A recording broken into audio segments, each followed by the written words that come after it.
Malam itu bulan purnama menggantung di langit Chiang Mai. Suat, seorang pekerja kebun, sedang menebas daun pisang untuk panen. Udara lembab, tapi tiba-tiba angin berhenti. Sunyi. Lalu terdengar suara tangisan perempuan. Lirih, tercekik. Suat menyorotkan senter ke arah suara. Di bawah batang pisang, ia melihat sosok perempuan berpakaian kain sutra lusuh. Rambut panjang menutupi wajah, tapi kulitnya pucat kehijauan. Seperti mayat yang sudah berhari-hari direndam air.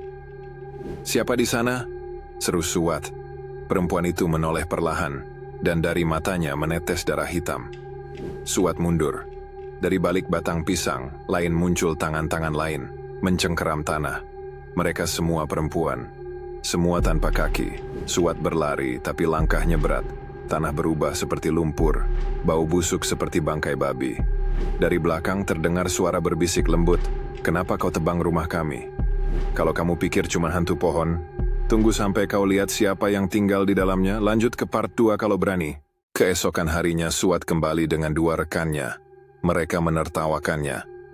"Tak ada hantu, cuma stres," kata Somchai. Tapi di lokasi kemarin, tanah berubah hitam, dan daun pisang tampak seperti daging kering. Ada sesuatu di dalam batang yang berdenyut pelan.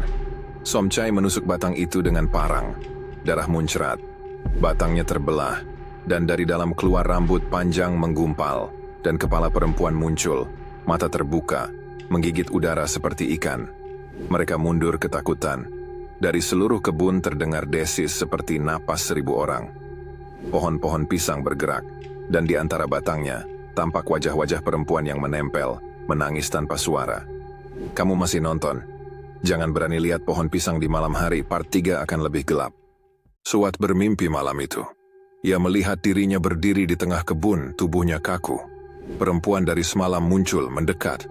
Wajahnya kini jelas, cantik tapi rusak. Mulutnya sobek sampai telinga, gigi seperti paku. "Nang Narok," katanya. "Kami dikubur di bawah pohonmu.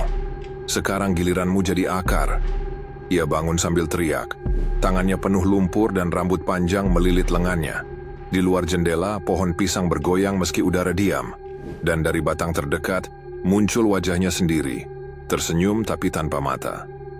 "Kalau kamu lihat wajahmu di batang pohon, jangan sentuh. Part full akan menjelaskan kutukan sebenarnya." Suat mencari jawaban ke pendeta tua di kuil kecil. Pendeta itu hanya berkata, pohon pisang itu ditanam di atas kuburan wanita bunuh diri. Setiap bulan purnama, ia mencari tubuh baru. Suat menyalakan dupa dan kembali ke kebun. Ia menggali tanah di bawah batang utama. Setiap cangkul bau daging busuk makin kuat, sampai ia menemukan tengkorak, masih menempel kain sutra emas. Saat ia sentuh, tanah bergetar. Dari batang pisang, muncul tubuh perempuan penuh darah, merangkak. Rambutnya menjerat kaki Suat seperti akar hidup. Mulutnya berbisik di telinga. "Aku sudah menunggumu 100 tahun. Kalau kamu pikir dia cuma roh, tunggu sampai kamu lihat bagaimana dia menanam yang baru. Final part akan bikin kamu nggak tidur." Suat teriak minta tolong, tapi kebun pisang berubah jadi lautan darah. Ratusan batang bergerak, dan dari tiap batang muncul wajah wanita. Semuanya mengucap mantra yang sama. Langit berubah merah. Perempuan itu, Nang Narok, menyentuh dadanya. Sekarang pohon ini akan hidup dari dosa manusia.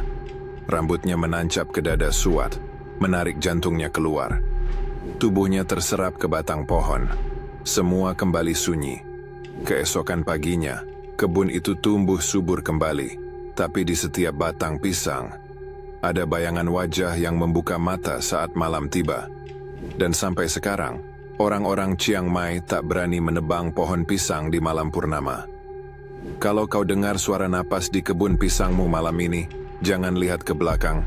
Klik subscribe biar kau tahu kisah selanjutnya sebelum mereka datang mencarimu.